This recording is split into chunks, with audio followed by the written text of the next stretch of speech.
రాష్ట్రంలోని 175 అసెంబ్లీ నియోజకవర్గాల్లో 32 స్థానాల్లో ముస్లింలే కీలకం. వారి ఓట్ల కోసమే పార్టీలన్నీ విశ్వ ప్రయత్నాలు. సార్వత్రిక సమరం వేళ రాష్ట్రంలో కనిపిస్తున్న చిత్రం ఇది. నిజానికి అధికార తెలుగుదేశం మాత్రం రాజకీయ సమీకరణాలతో సంబంధం లేకుండానే ముందు నుంచే ఈ వర్గంపై ప్రత్యేక దృష్టి సారించింది. ఎన్నో సంక్షేమ పథకాలు చేపట్టింది. అన్ని రకాల ముస్లింలను ఆదుకునేందుకు చర్యలు తీసుకుంది. గతంలో ఎన్నడూ లేని విధంగా బడ్జెట్ను పెంచడం సహా 5 ఏళ్లలో అన్ని విధాలా అండగా ఉంటామంటూ భరోసా ఇస్తోంది. 4 లక్షల మంది ఓటర్లు, 32 నియోజకవర్గాల్లో విజయంపై ప్రభావం. ఈ లెక్కలు ముస్లిం మైనార్టీల ఓట్లు అన్ని పార్టీలకు ఎంత కీలకమో చెబుతున్నాయి. అయితే ఎన్నికల కంటే ముందే ప్రచార హడావిడితో నిమిత్తం లేకుండానే ముస్లిం మైనార్టీల సంక్షేమానికి కార్యక్రమాలు చేపట్టింది తెలుగుదేశం ప్రభుత్వం. రాష్ట్రంలో ముస్లిం మైనార్టీలు అభివృద్ధి చెందాలని, వారికి అన్ని రకాల సహాయ సహకారాలు అందించాలని నిర్ణయించింది.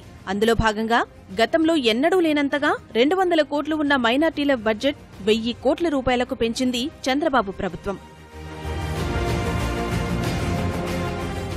5 ఏళ్లలో ముస్లిం మైనార్టీల కోసం ఎన్నో సంక్షేమ పథకాలు ప్రవేశపెట్టింది తెలుగుదేశం ప్రభుత్వం. దుల్హన్, రంజాన్ తోఫా, హజ్ హౌజ్ల నిర్మాణాలు చేపట్టింది. పేద ముస్లిం విద్యార్థుల ఉన్నత చదువులకు స్కాలర్షిప్లు, ఫీజు రియంబర్స్మెంట్ల కోసం బడ్జెట్ కేటాయింపులు పెంచారు. ఇమాంలు, మౌజంలకు గౌరవ వేతనం అందిస్తున్నారు. కర్నూలు నగరంలో ఉర్దూ విశ్వవిద్యాలయం ఏర్పాటు చేశారు. గన్నవరం విమానాశ్రయం నుంచి హజ్ యాత్రకు వెళ్లేవారి కోసం ప్రత్యేక ఏర్పాట్లు చేస్తున్నారు. 5 ఏళ్లలో ముస్లిం మైనార్టీల కోసం ప్రభుత్వం చేపట్టిన కార్యక్రమాలు, ఇచ్చిన నిధుల వివరాలు పరిస్థితి సానుకూలతనే తెలుపుతున్నాయి.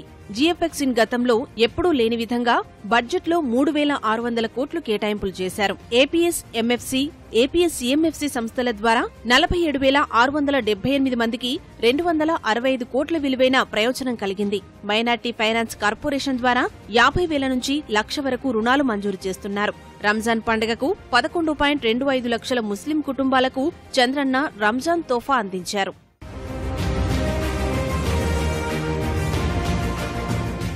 దుల్హాన్ పథకం కింద పేద ముస్లిం యువతులకు 50,000, ముస్లిం విద్యార్థుల విదేశీ విద్యా పథకం కింద 15 లక్షల రూపాయల వరకు సహాయం చేస్తున్నారు. రోష్ని, దుకాన్ మకాన్ పథకాలతో ముస్లిం మెరుగైన జీవనోపాధికి సహకారం అందిస్తున్నారు.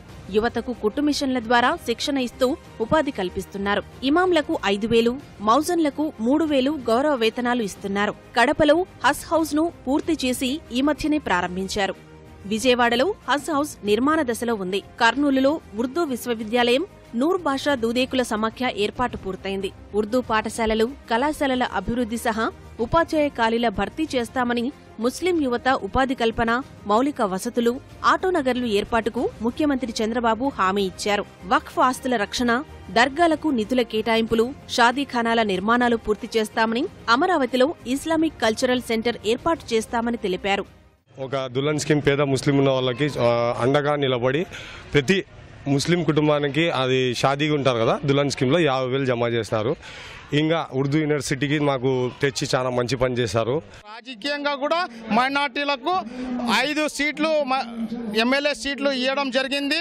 షరీఫ్ గారికి ఎమ్మెల్సీ ఇచ్చి మండలి చైర్మన్ ఇవ్వడం జరిగింది. ఫారూక్ కి ఎమ్మెల్సీ ఇచ్చి మినిస్టర్ ఇవ్వడం జరిగింది. గత ప్రభుత్వాలు ప్రకటించిన బడ్జెట్ కన్నా కూడా ఒక 2 ఇంతలు రాష్ట్ర బడ్జెట్లో ప్రకటించి ఈరోజు ముస్లిం మైనార్టీ వర్గాలకు చేయూతను అందించినారు. మరొకసారి చంద్రబాబు నాయుడు గారికి అవకాశం ఇస్తే ఉచితంగా హజ్ యాత్ర కూడా పంపిస్తారని చెప్పేసి ముస్లింలకు భరోసా వస్తుంది. మన కర్నూలుకి అది చరిత్రమైన ఇస్తమా ఒకటి జరిగింది. ఆ ఇస్తమాలో 10 కోట్ల రూపాయలు శాంక్షన్ చేసినారు. శాంక్షన్ చేసి తన ఒక టీం వర్క్ని పెట్టి 2 నెలలు ఆ టీం, గవర్నమెంట్ టీం ఆడ పని చేసి ఏ ఇబ్బంది లేకుండా సహకరించినారు. ఇంకా 5 ఇయర్స్ మనం చంద్రబాబు నాయుడు గారు రావాలని కోరుకుంటున్నాం. ఆయనకే సపోర్ట్ చేస్తాం. ఇంకా ఫ్యూచర్లో కూడా ఆయన మాకు బాగా చేస్తారని మాకు హోప్స్ ఉన్నాయి.